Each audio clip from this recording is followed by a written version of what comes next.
The Roman Empire, the greatest power the world had seen at the time, the most magnificent city, and at the same time, an arena where the bloodiest intrigues unfolded. Founded as a small village in 753 BC, Rome quickly grew to encompass the entire Mediterranean, stretching from Britain to the deserts of Africa, from Spain to the lands of Anatolia. Yet, at the very heart of this glorious empire, there always lurked dark ambitions and struggles for the throne. And in the midst of this chaos, a child was born, Lucius Domitius Ahenobarbus. The world would later know him by a single name, Nero. Nero was born in 37 AD. His father, Gnaeus Domitius Ahenobarbus, was a noble but ruthless man. His mother, however, was a woman remembered in history for her cunning and ambition, Agrippina. Agrippina was not merely a mother, she was a woman who had her eyes set on the imperial throne. For her son's future was more important than anything else, even her own life. Nero lost his father at a young age.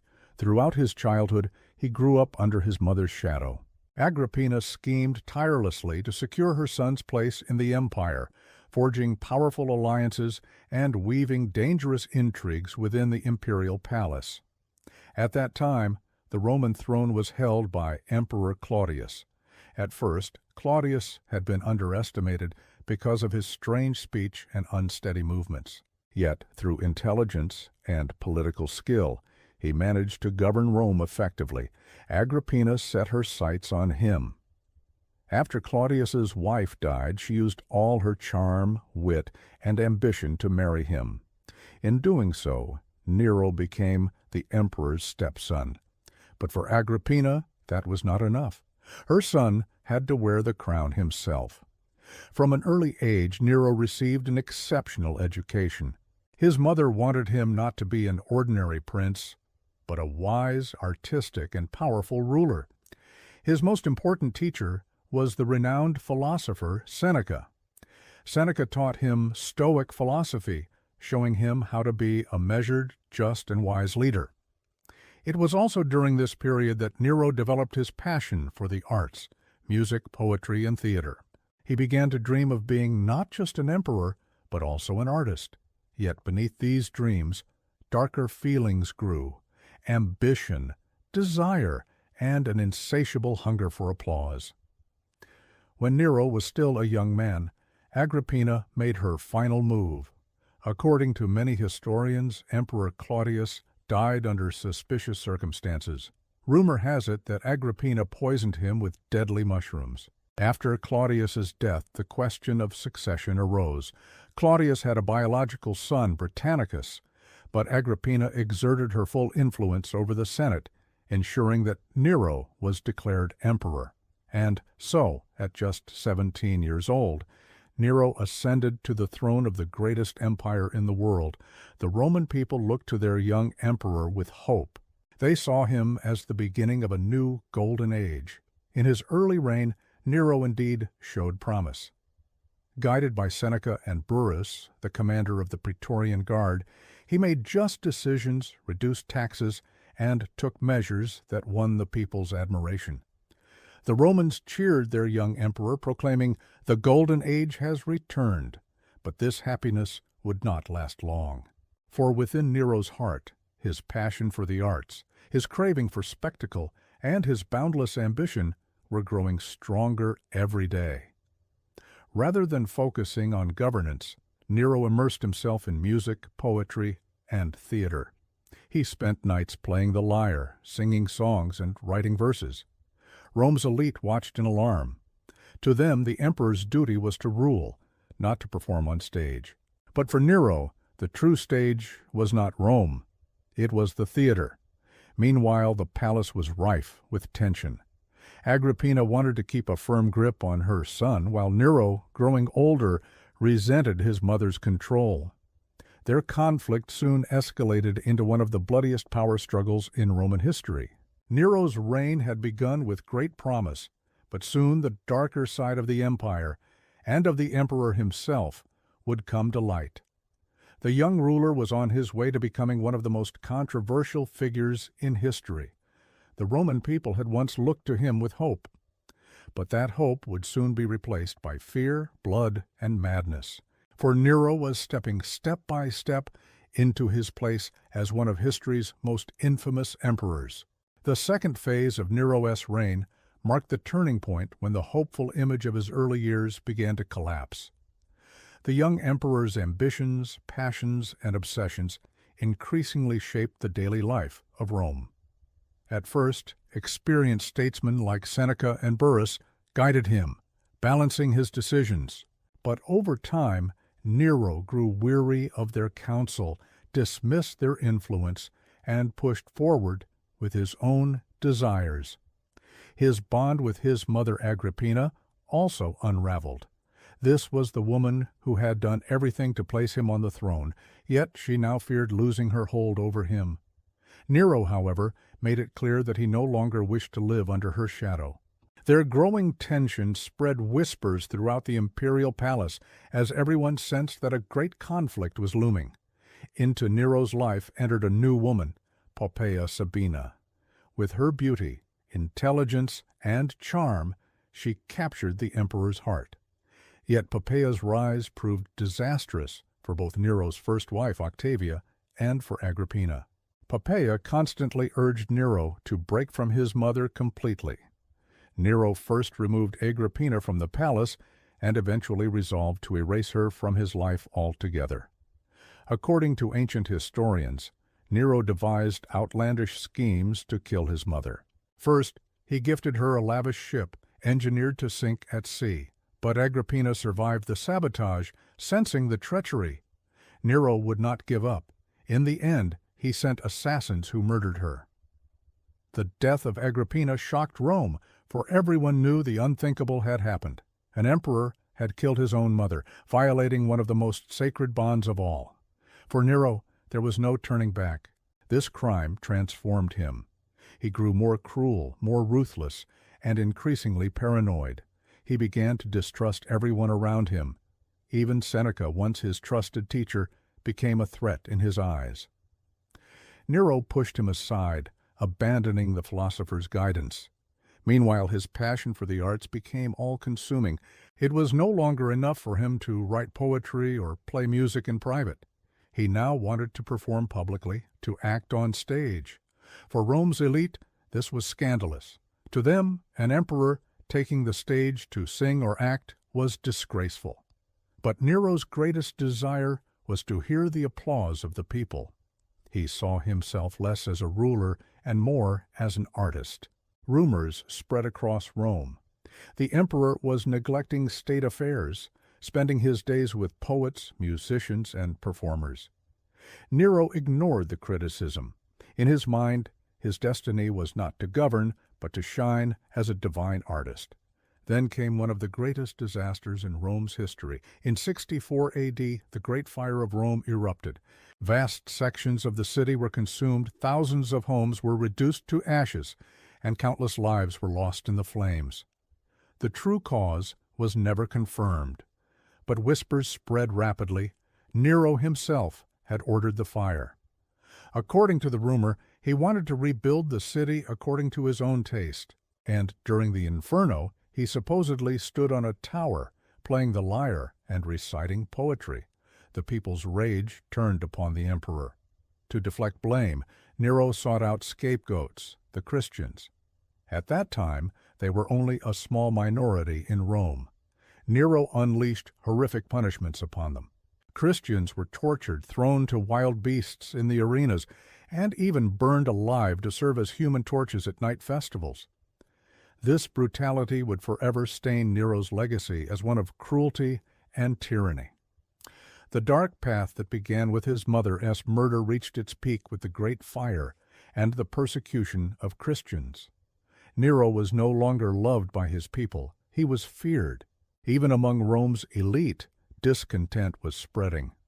Yet despite this growing hostility, Nero retreated further into his world of art, forcing his songs and performances upon the populace. Tragedy struck again in his personal life. His relationship with Poppaea Sabina, though passionate, was destructive. Ancient sources claim that while she was pregnant, Nero struck her in a fit of rage, killing both her and the unborn child. The loss devastated him, but his grief twisted into a bizarre obsession. Nero sought to replace her. And here begins one of history's strangest tales. Nero chose a young boy named Sporus, had him castrated, dressed him in women's clothing, and presented him as the living image of Poppaea. To Nero, Sporus was not merely a substitute, but the very shadow of his lost wife. He paraded him before the people, even staging a wedding ceremony. The Romans watched in disbelief, convinced their emperor had descended into madness. This episode revealed just how obsessive and deranged Nero had become. Though he possessed limitless power, he was enslaved by his desires. Rome's destiny and its people, while lives, were now bound to the whims of an emperor driven by ambition, cruelty, and delusion.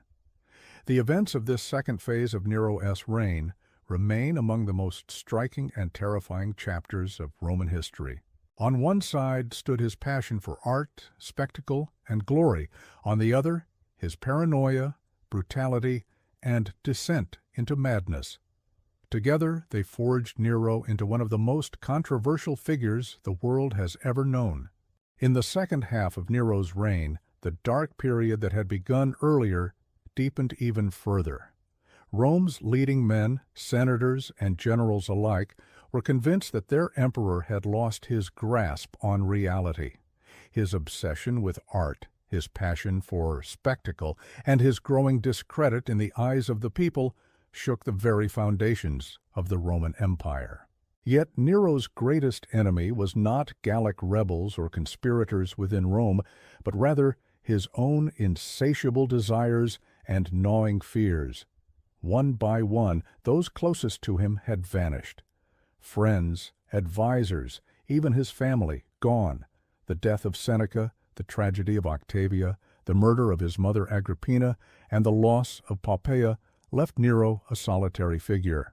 His palace still radiated with splendor, but within his heart reigned an immense emptiness.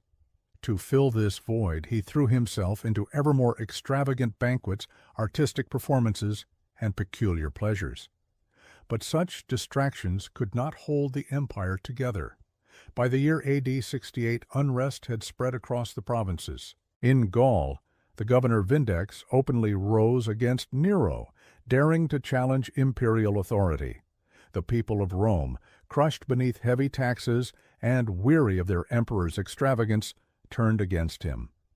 Even the legions, the very backbone of imperial power, began to question their loyalty. An emperor could not afford to neglect his soldiers. Yet Nero, instead of investing in their loyalty, had invested in stages, theaters, and his self-image as an artist. At this critical moment, one of Rome's great generals, Galba of Hispania, declared himself emperor with the backing of the Senate. This declaration was nothing less than a death sentence for Nero. Rome could not tolerate two emperors. Either Galba would prevail or Nero. But the circle around Nero had all but disappeared. Even his most faithful companions abandoned him. The Senate branded him hostis publicus, an enemy of the state. For an emperor, this was the ultimate disgrace. It meant he was stripped of all protection, and if captured, would suffer a humiliating execution. Overcome by panic, the once mighty emperor fled his palace. No longer surrounded by courtiers, only a few slaves and loyal attendants remained at his side. He sought refuge in a villa on the outskirts of the city, where he spent his final hours tormented by indecision. At times he dreamed of fleeing to another land, at others of continuing to present himself as the great artist he believed he was. But reality had abandoned him. Rome had abandoned him. According to historians, those last hours were filled with terror, regret, and despair. Nero dreaded death. He could not bring himself to end his own life, and even begged his attendants to strike the fatal blow, but none dared to do so. At last, in desperation, he cried out his famous words, "Qualis artifex perio," What an artist dies with me." These words reveal how he saw himself, not as an emperor, but as a creator, a performer. He longed to be remembered, not as a tyrant, but as a great artist. History, however, would record him otherwise, not as a poet or musician, but as a cruel, paranoid ruler. In June of AD 68, Nero drove a dagger into himself. He was only 30 years old. His reign had been marked by blood, fire, and luxury. But in the end, he died alone and abandoned. With his death began a turbulent chapter in Roman history, the year of the 4 emperors. One after another, new rulers rose and fell in rapid succession, the chaos born of the political vacuum Nero left behind. His death evoked mixed reactions among the Roman people. Some rejoiced at their liberation, while others mourned the tragic end of their emperor. Strangely enough, legends quickly arose that Nero had not truly died. Rumors spread that he had fled eastward and would one day return. The so-called false Neros became a phenomenon, living proof of how deeply his image, whether loved or hated, was etched into the Roman imagination. The fate of Sporus, Nero's companion, was equally tragic. Without the emperor's protection, he fell into the hands of Galba's men, who subjected him to humiliation and torment before driving him to a miserable end. His story, too, became part of Nero's darkest legacy. Nero's final chapter is a reminder of the limits of power, the cost of unchecked ambition, and the loneliness that even the most dazzling throne cannot dispel.